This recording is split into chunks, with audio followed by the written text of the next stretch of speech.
baada ya kumhimidi Allah jalla wa ala na kumtakia rahma na amani mtume sallallahu alayhi wa alihi wasallam, kipenzi chetu habibuna wa qudwatuna alayhi salatu wasalam. Maashara almu'minin, itakuwa khutba yangu ya leo tutazungumzia maashara almu'minin juu ya kutafakari viumbe vya Allah subhanahu wa ta'ala. Inna mimma yaishu alayhi almu'minina alyawm alghafla, hakika katika hali ya kusikitisha ambayo tunaishi leo waumini ni kughafilika, kutotafakari juu ya viumbe vya Allah subhanahu wa ta'ala. Kwa ikhwata al-iman, leo tutazungumzia viumbe viwili katika miongoni mwa viumbe vya Allah subhanahu wa ta'ala, ambavyo viumbe kama hivi yatakiwa kwa mwanadamu atafakari, azingatie kuumbwa kwa viumbe hivi haijakuwa kwamba ni upuzi, kwamba ni jambo kawaida. Fiha, ndani yake yatakiwa mimi na wewe tupate mauidha, tupate kutafakari na kujua ukubwa wa Allah subhanahu wa ta'ala. Navyo viumbe hivi maashara almu'minin ni viumbe ambavyo wengi tunaviona wala hatutafakari wala hatuzingatii wala hatupati mauidha ndani yake, si vingine isipokuwa ni jua na mwezi. Allah subhanahu wa ta'ala atuambia katika kitabu chake kitukufu, wa huwa alladhi, na yeye Allah subhanahu wa ta'ala ndiye ambaye khalaqa al-layl, kaumba usiku, wan-nahara, na kaumba mchana, wash-shamsa wal-qamar, na kaumba jua na mwezi, kullun fi falakin yasbahun, kila mmoja katika hivi viumbe inaogelea katika njia yake maalum ambayo Allah subhanahu wa ta'ala kaitengenezea. Waqala ta'ala, katika aya nyingine Allah tuambia, alam taraw, hivi nyinyi hamuoni, kaifa khalaqa Allah sab'a samawati tibaqa, namna Allah subhanahu wa ta'ala alivyoziumba mbingu saba tabaka tabaka, mbingu baada ya mbingu. Baada ya kuziumba, waja'ala al-qamara fihinna nura, na akaumba mwezi ndani ya mbingu hizi na akaujalia kuwa na mwangaza, kuwa na nuru. Waja'ala ash-shamsa siraja, na vile vile akaumba jua katika hizo mbingu ili iwe ni taa, ili iwe ni mwangaza kwenye nyinyi. Ibadallah, waja wa Allah subhanahu wa ta'ala, tuelewa kwamba inna Allah tabaraka wa ta'ala, hakika Allah jalla wa ala huwa alladhi, ndiye ambaye khalaqa ash-shamsa wal qamar, katuumbia jua na katuumbia mwezi. Wajala fihi an-nur wal idaa, na akaweka katika viumbe hivi nuru na mwangaza. Wajala lahuma burujan wa manazil, na akajalia viumbe hivi kuwa na mashikio na njia ambazo zinapita. Kwa nini vikaumbwa viumbe hivi? Limaarifati ayami washuhuri asana, ili mimi na wewe tupate kujua masiku, tupate kujua miezi, kadhalika tupate kujua miaka. Walhisabi al-a'mar, vile vile tupate kujua hesabu ya umri wetu ambao unakwenda mbio mbio. Tupate kujua kwamba katika hii dunia hunaka al-ajal, kuna ajali, kuna mauti. Leo uko hai, kesho unaondoka. Kadhalika tuweze kujua al-muamalat wal-kafarat wal-ibadat wa ghairiha. Allah subhanahu wa ta'ala atuambia, huwa alladhi, yeye Allah peke yake ndiye ambaye ja'ala ash-shamsa diya'an, kanijalia jua iwe ni mwangaza, wal-qamara nura, na jua na mwezi iwe ni nuru. Angalia, zote zina mwangaza, lakini ikatajwa bi uslub, kwa uslub na kwa sigha tofauti na nyingine. Kwa jua akasema Allah subhanahu wa ta'ala diya'an, tumeliumba jua na tukalipa mwangaza. Wal-qamara, ama mwezi tukaupatia nuru. Kwa sababu gani? Mwangaza wa jua, mwangaza wa mwezi inatofautiana.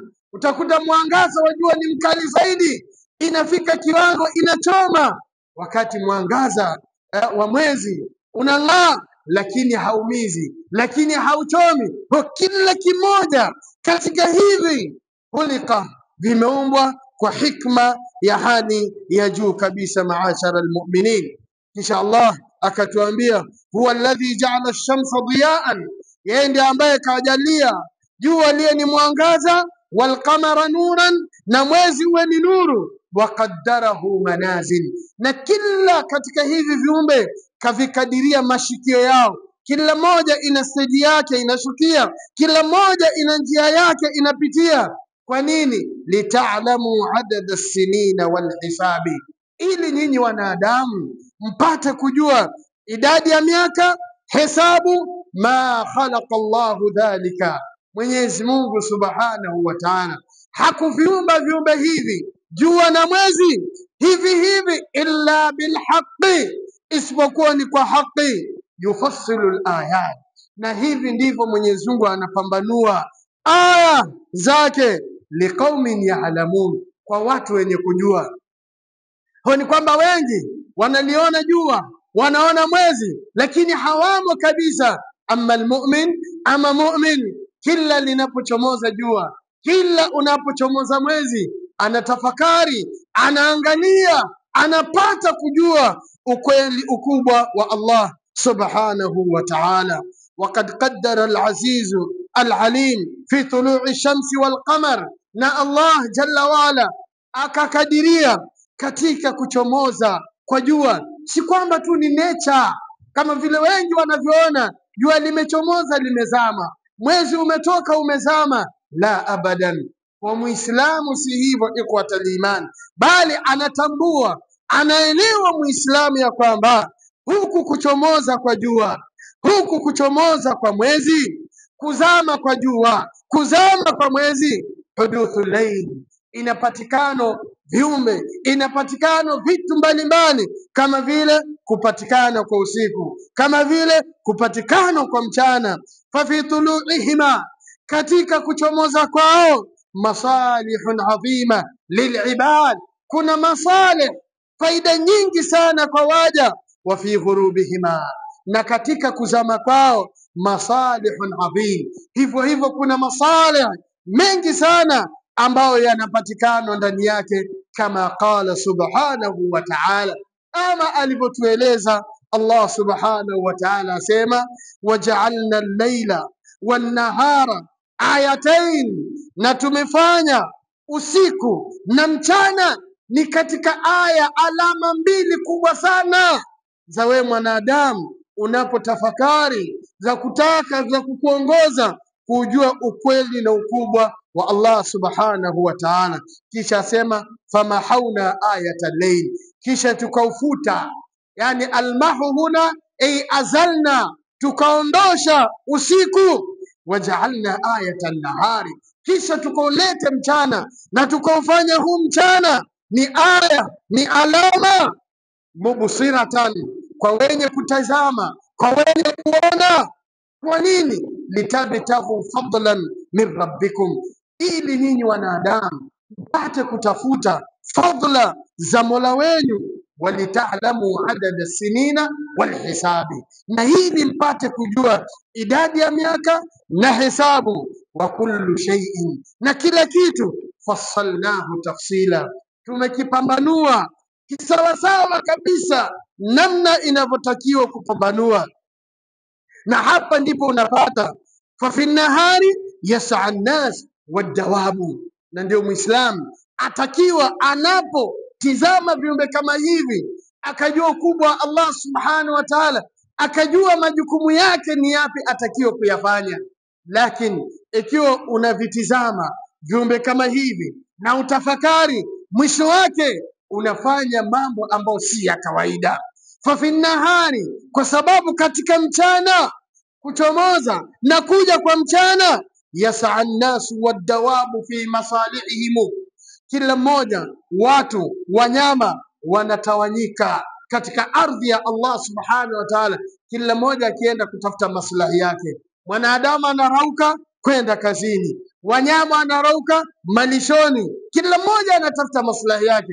Kazi ni maslahi kwa mwanadamu, manyasi ni maslahi kwa wanyama. Kwa fayasaa annasu wadawabu fi masalihihim, wanatawanyika watu na wanyama wakati mchana unapokuja kwa ajili ya kutafuta maslahi zao. Wayatasarrafuna fi maashihim, na kisha wanaingia katika kutafuta maisha yao ya kila siku. Watadbiri umurihim, na kuweza kupangilia mambo yao ya kila siku. Hapa ni wakati inapokuja mchana, kisha baada ya mchana wa fil layl inaingia usiku. Yahda annas, watu wanatulia, watu wanarudi majumbani kwao. Utaona asubuhi barabarani watu wanarauka kwenda vibaruani, kwenda makazini. Lakini hinama yati layl, inapokuja usiku, giza linapoingia, unakuta watu makundi kwa makundi, yasauna rujuan ila buyutihim, wanakimbilia wakirudi majumbani kwao. Kwa nini? Ili wakatulie, ili wakapumzike. Ambapo faida ni gani? Fatanshat al-a'dha wal abdan, ili kuweza kutuliza hivi viungo ambavyo vimeweza kushinda mchana kutwa vikihangaika hapa na pale kuharakika kuitafuta riziki ya Allah subhanahu wa ta'ala. Kwa inapoingia usiku, watu wanarudi majumbani kwao kupumzika. Watastaidu li'amalin jadid, na kwa ajili ya kujiandaa kwa ajili ya siku mpya. Bihasabi nashid, kulingamana na vile ambavyo kila mmoja atakuwa amepumzika. Ibadallah, waja wa Allah subhanahu wa ta'ala, Allah jalla wala atuambia, qul araaitum, sema waulize, mtume Muhammad, sema waulize hawa, in ja'ala Allahu alaykumul layla sarmadan ila yawmil qiyamah, ikiwa Mwenyezi Mungu subhanahu wa ta'ala atayafanya maisha yenu ni usiku mpaka siku ya kiyama, hakuna tena mchana.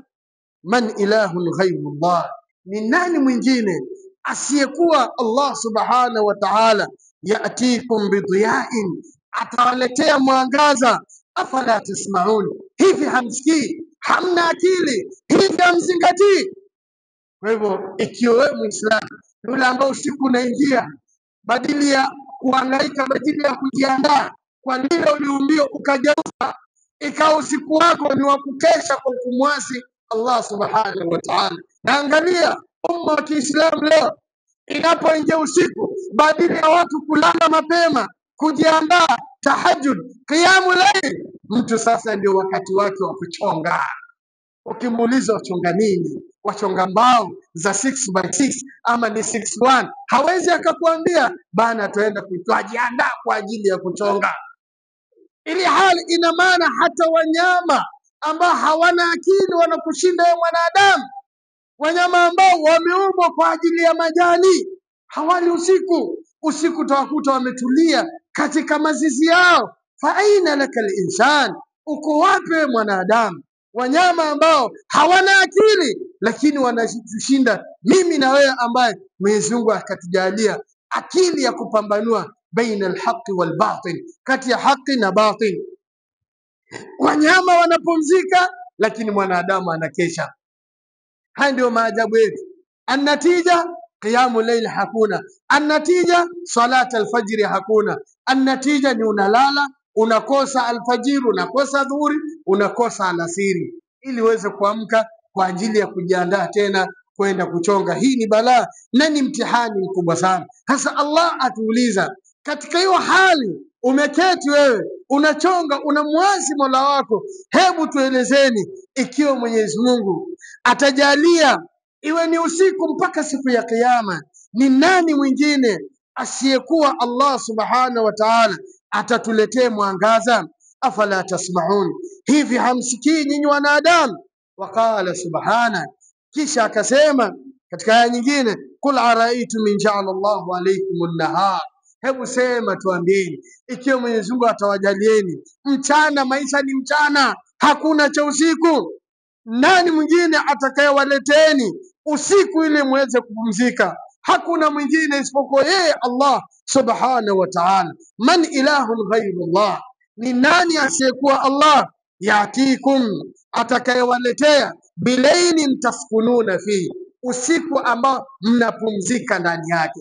Kwa hapa ayati albayinat zinatuonyesha kwamba usiku asili yake ni kupumzika kwa mwanadamu, aweze kupumzika ili ajiandae kwa ajili ya kesho yake, kwa ajili ya harakati zinazofuata.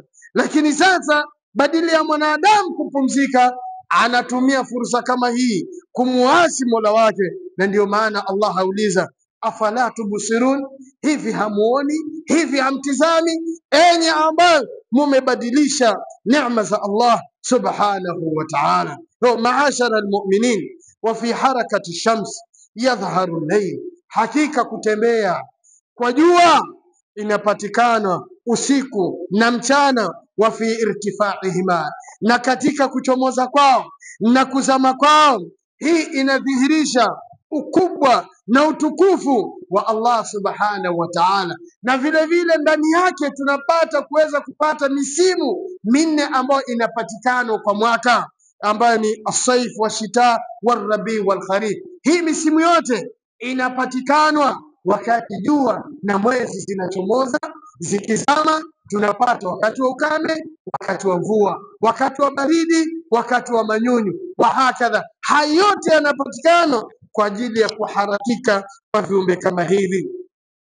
Na walau kana zamanu kullahu faslan wahida, hivi muonaje ingekuwa maisha yetu ni msimu mmoja, ukame tu? Ingekuwa ni balaa. Ingekuwa maisha yetu Mwenyezi Mungu ametuwekea ni baridi tu, ingekuwa ni balaa. Kwa hivyo khuliqal insanu dhaifa, mwanadamu hastahimili baridi, hastahimili joto, hastahimili nyuzi ya kati na kati. Yani yeye kila kitu takuta kikizidi kinakuwa ni mtihani kwake, kila kikizidi kinakuwa ni mtihani kwake. Wali ajili dhalika, na kwa sababu hii Mwenyezi Mungu subhanahu wa ta'ala akajalia misimu inabadilika badilika. Wa subhana alqadir alhakim, ametukuka Allah subhanahu wa ta'ala, mwenye nguvu, alalim, mwenye ilmu, alhakim, mwenye hikma, alladhi, ambaye nawwara alalama kullahu, kaungarisha huu ulimwengu wote, bihadha alkawkabu alazim ashams, kwa hii nyota ambayo ni kubwa zaidi, nao ni jua. Faj'alahu sirajan wahaja, kajalia hili jua liwe ni mwangaza na ni mwongozo. Kadhalika yasiru bi amrillah, jua linatembea kwa amri ya Allah subhanahu wa ta'ala, halitoki mashariki kwenda magharibi isipokuwa kwa idhini ya Allah subhanahu wa ta'ala, kama anavyotuambia Mtume sallallahu alayhi wa alihi wasallam kwamba jua litaendelea kuchomoza kutoka mashariki kwenda magharibi mpaka wakati itakapofika Allah subhanahu wa ta'ala ataliamrisha, haya rudi, anza kutoka magharibi kurudi mashariki. Wa hunalika yughlaqu babu tauba, hapo ndipo mlango wa tauba utakuwa umefungwa. Kwa wewe uliasi na bahati mbaya hukutubia, hukumuomba Mola wako msamaha, jua likitoka magharibi kurudi mashariki, hapo itakuwa hakuna tauba tena, madhambi yatabakia ni mzigo wako mwenyewe. Kwa hiyo mantaba, yeyote atakayetubia kabla roho yake haijafika kooni, kabla ya jua halijatoka magharibi kurudi mashariki, taba Allahu alayhi, Allah subhanahu wa ta'ala ataikubali toba yake. Fatantadhibu bihi masalihul ibad, kwa kuchomoza kwa jua tunapata masali mbalimbali ya sisi waja wa Allah subhanahu wa ta'ala. Mwanadamu anahitajia jua, wanyama wanahitajia jua, mimea inahitajia jua.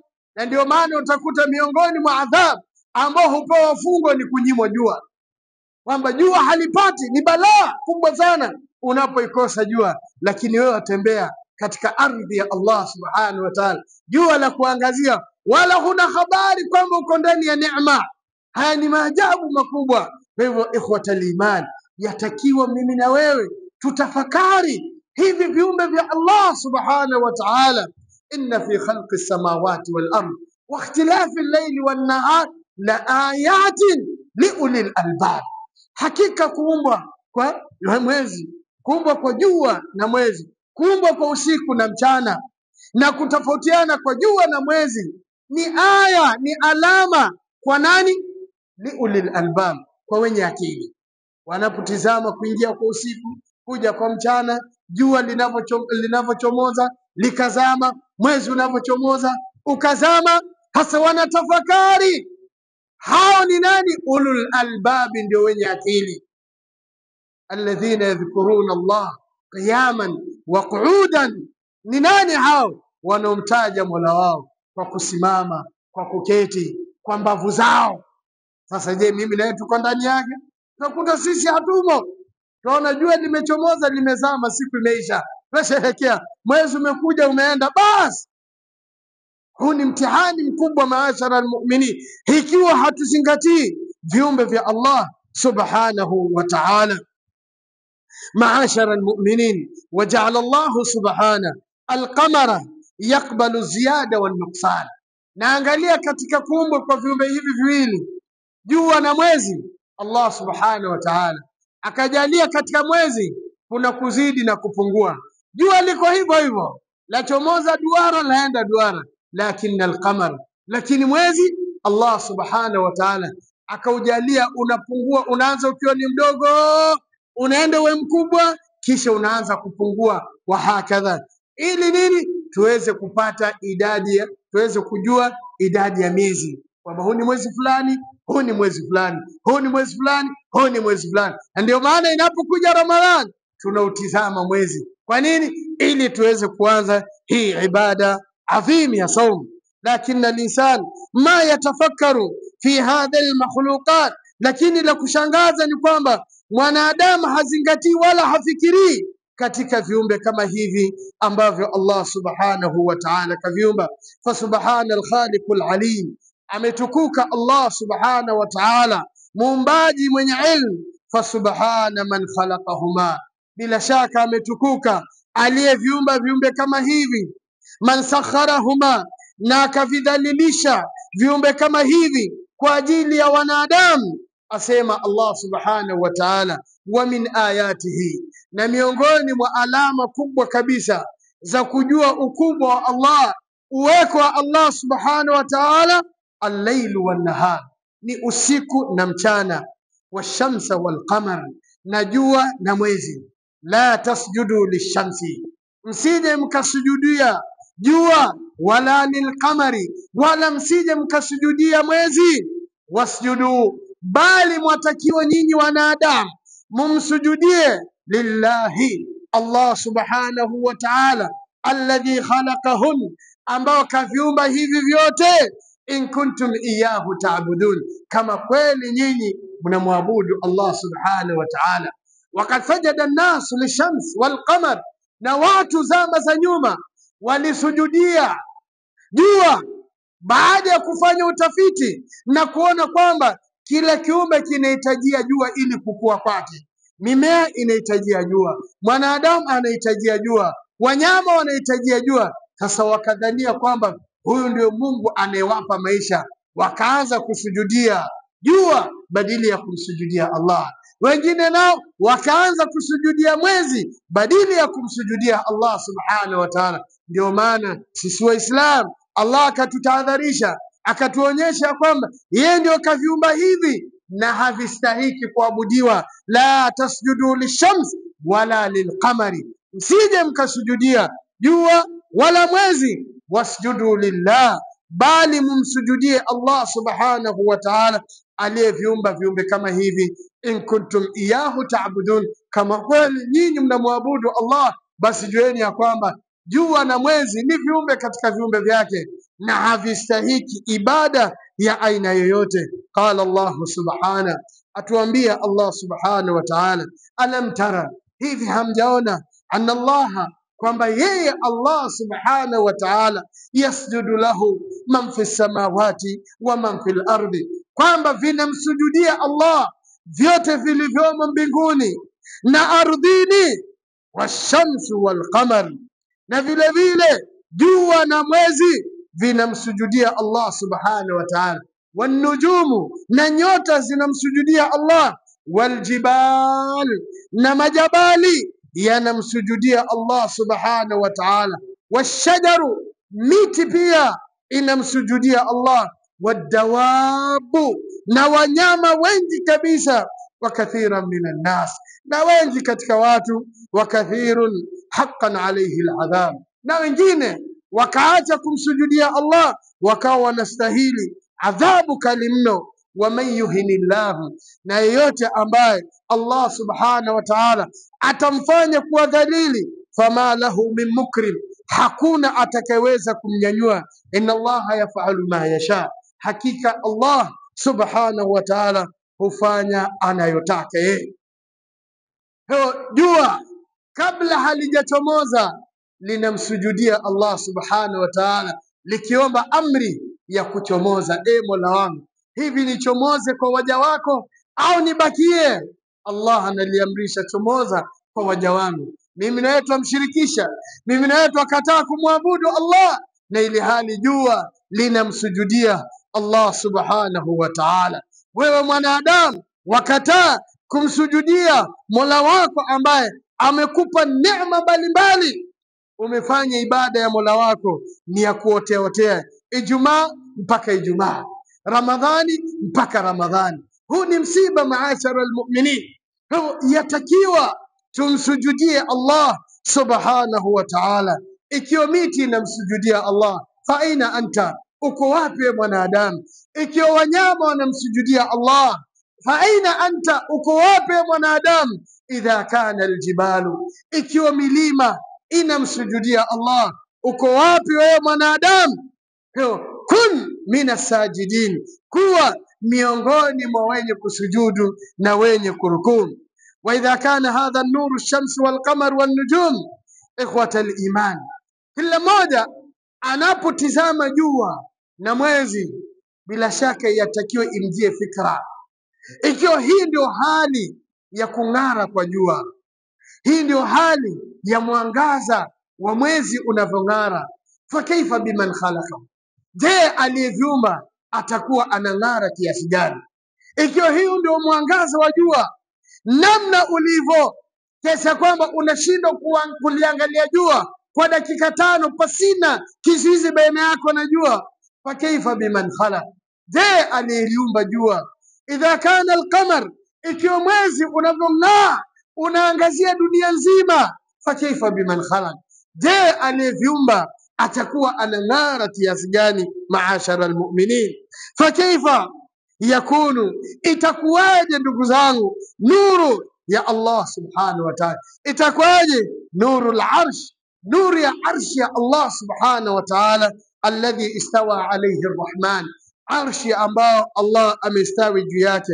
Wa idha kana hadha an-nur makhluqatihi, ikiwa hizi nuru, hii mwangaza ni katika viumbe vyake, fa kaifa yakunu nuruhu jalla jalal.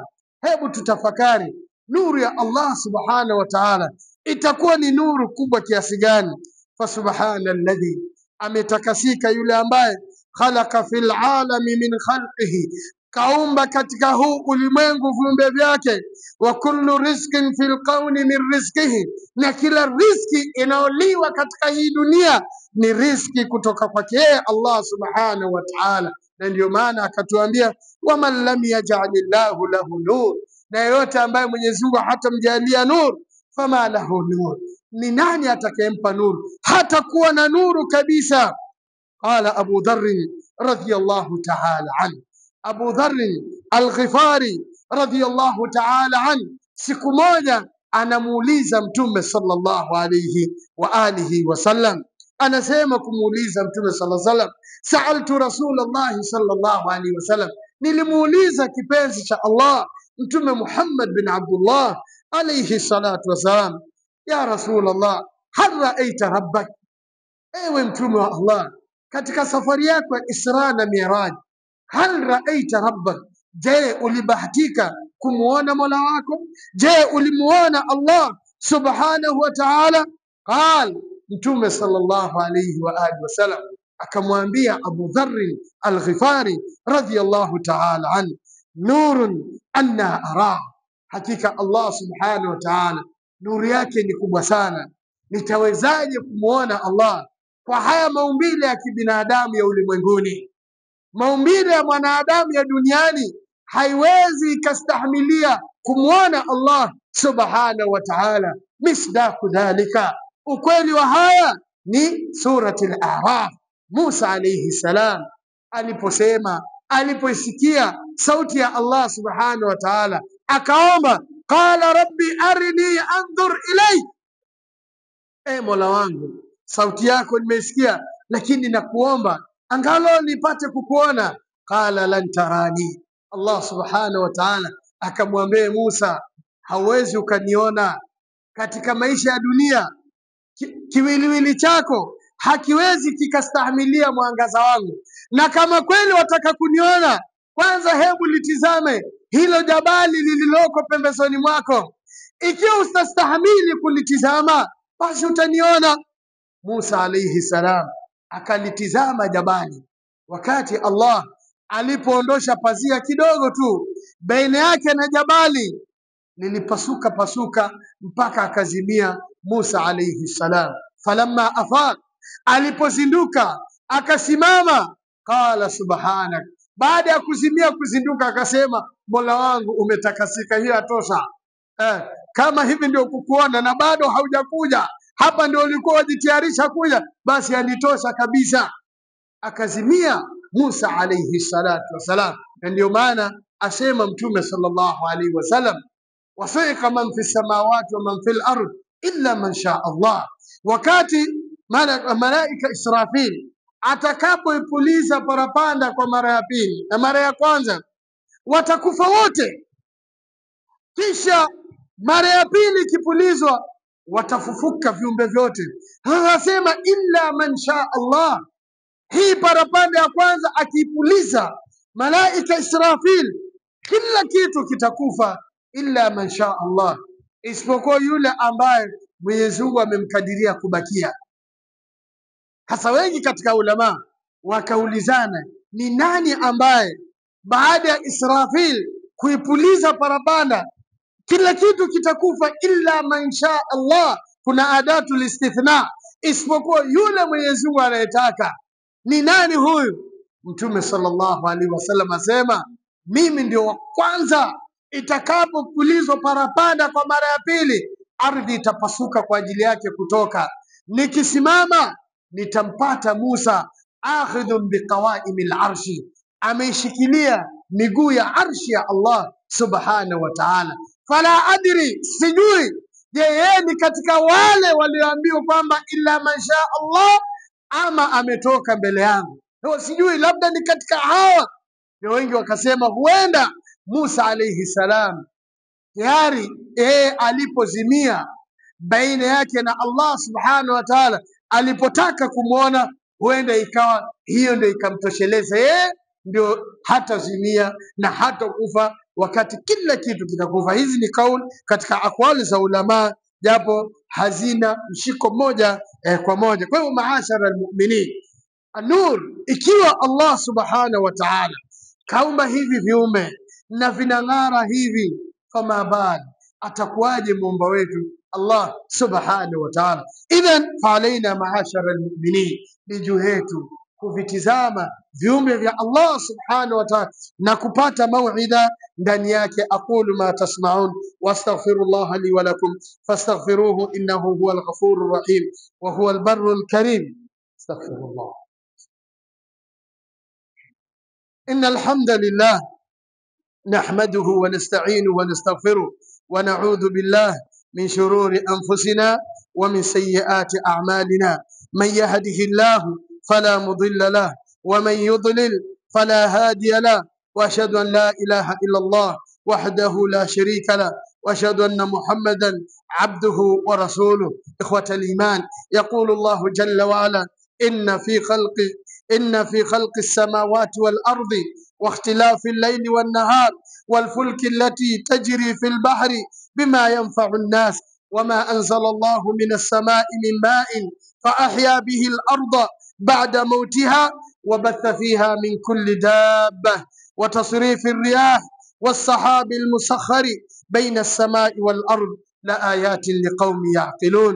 Atuambia Allah subhanahu wa ta'ala, hakika katika kuumbwa kwa mbingu na ardhi na kubadilika kwa mchana na usiku, usiku na mchana, na meli zinazotembea katika bahari kwa ajili ya manufaa ya wanadamu, na yale aliyoyateremsha Allah subhanahu wa ta'ala kutoka mbinguni, mimma in maji fa ahya bihi al-ardha ba'da mautiha, akaifufua ardhi baada ya kuwa imekufa, wabatha fiha min kulli daba, na akaeneza katika hiyo ardhi wanyama mbalimbali, wa tasrifi riyahi, na namna upepo unavyopelekwa na mawingu.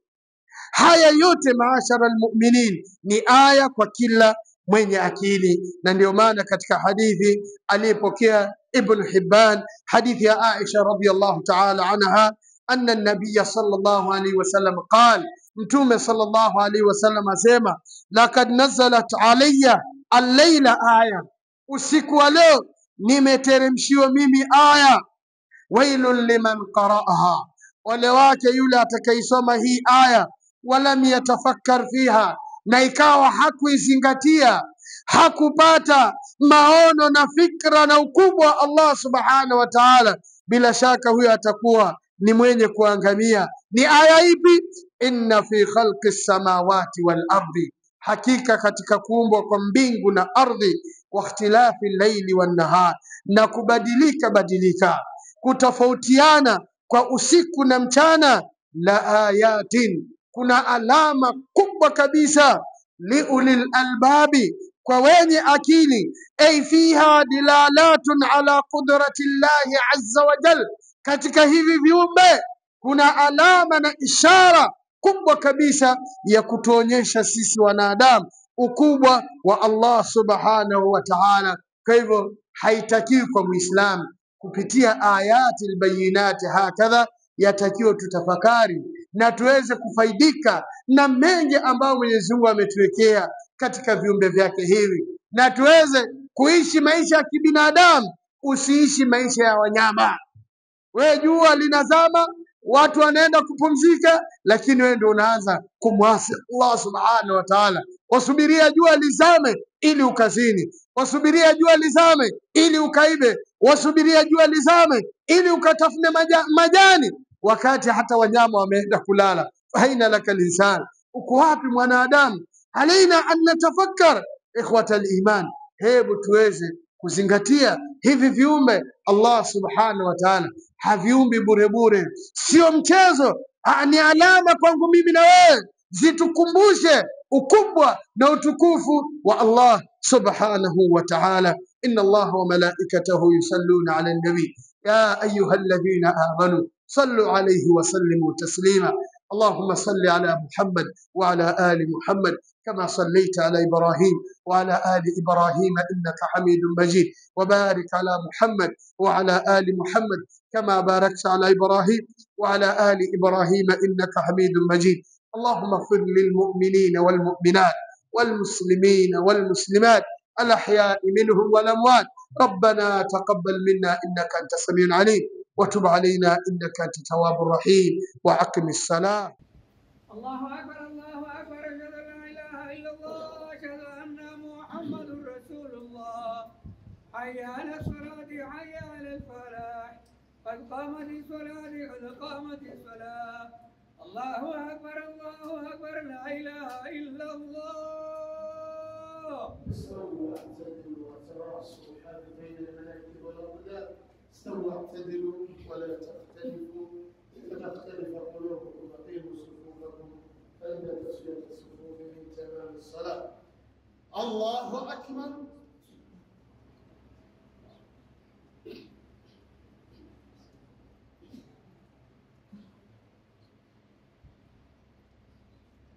الحمد لله رب العالمين، الرحمن الرحيم، مالك يوم الدين، إياك نعبد وإياك نستعين، اهدنا الصراط المستقيم، صراط الذين أنعمت عليهم غير المغضوب عليهم ولا الضالين.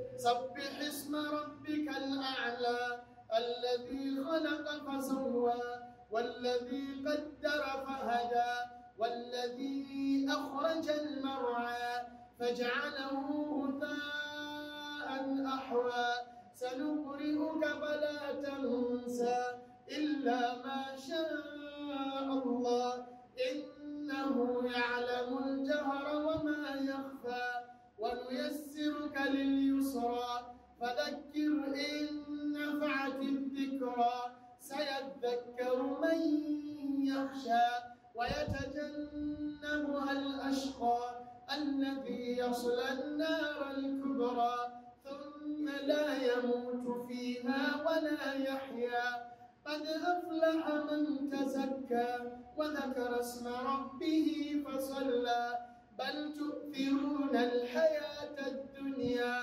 والآخرة خير وأبقى إن هذا لفي صحف الأولى صحف إبراهيم وموسى. الله أكبر.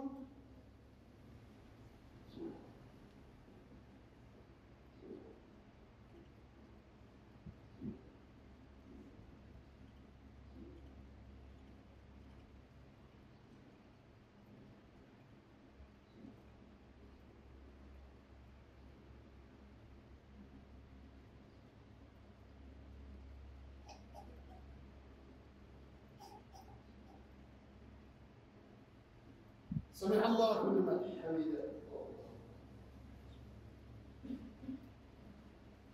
الله أكبر.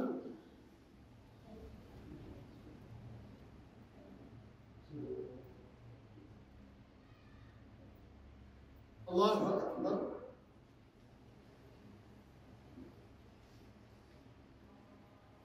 الله أكبر.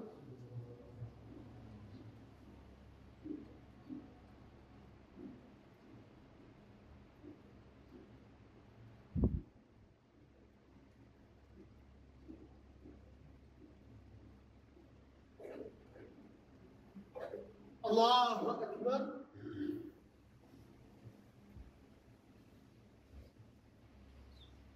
الحمد لله رب العالمين الرحمن الرحيم مالك يوم الدين إياك نعبد وإياك نستعين اهدنا الصراط المستقيم صراط الذين أنعمت عليهم غير المغضوب عليهم ولا الضالين.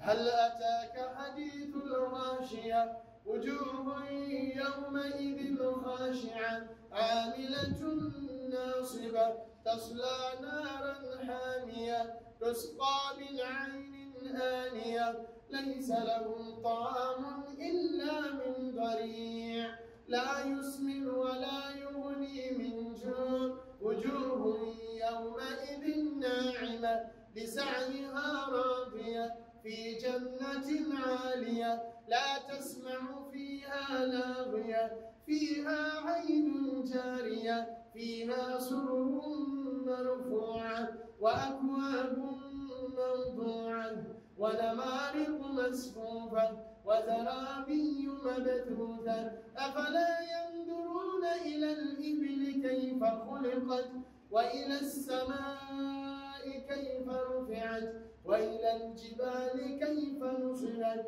وإلى الأرض كيف سطحت فذكر إنما أنت مذكر لست عليهم بمسيطر إلا من تولى وكفر فيعذبه الله العذاب الأكبر إن إلينا إيابهم ثم إن علينا حسابهم. الله أكبر.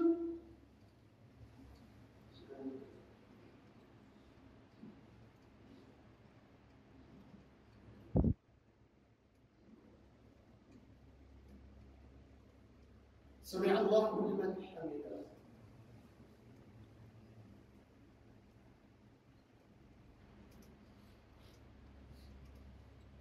الله أكبر.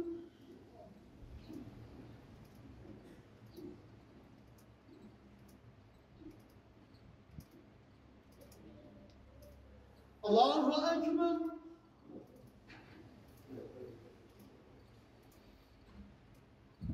الله أكبر.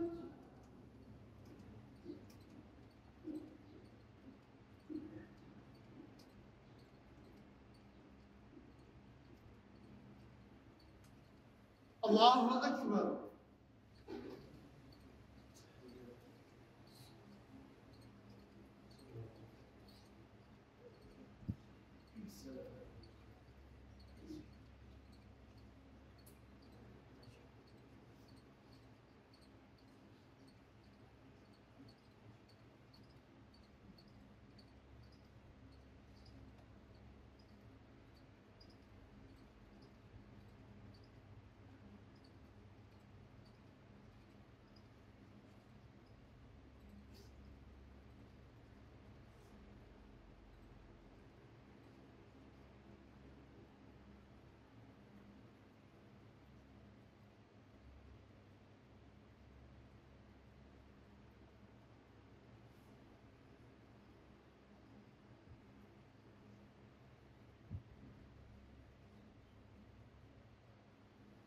السلام عليكم.